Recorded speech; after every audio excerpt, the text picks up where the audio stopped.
এ কি দেখতেছি, স্বয়ং মেসি মহাকালে জল অভিষেক করছে। হ্যাঁ বন্ধুরা, ঠিক এরকমই একটি অবাক কাণ্ড দেখবেন আপনারা এই ভিডিওতে।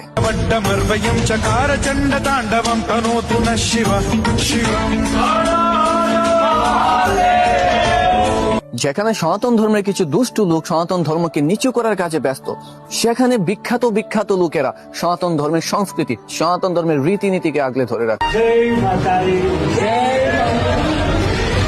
সম্প্রতি কয়েকদিন আগে ভারতে ঘুরতে আসছিল লিওনেল মেসি, বিশ্ববিখ্যাত জগৎ খ্যাত ফুটবলার লিওনেল মেসি। তিনি ভারতের বিভিন্ন প্রদেশে বিভিন্ন ফুটবল স্টেডিয়ামে ঘুরে বেড়ান। তারই প্রেক্ষিতে তিনি গিয়েছিলেন ভারতের ধনকুবের মুকেশ আম্বানির ছোট ছেলে অনন্ত আম্বানির বান্তারাতে। Thank you so much, Mr. Messi, for coming to Vantara and being with us in Vantara. Really, it's an honor to have you. You're a legend. You're a living legend.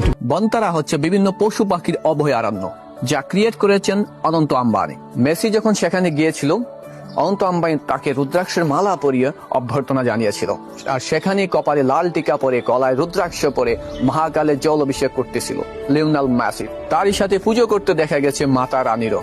এরকম বিশ্ববিখ্যাত একজন ফুটবলার যে সনাতন ধর্মের রীতিনীতিকে follow করতেছে ভারতে এসে, সেটা সত্যি সনাতন ধর্মের জন্য খুবই গর্বের বিষয়।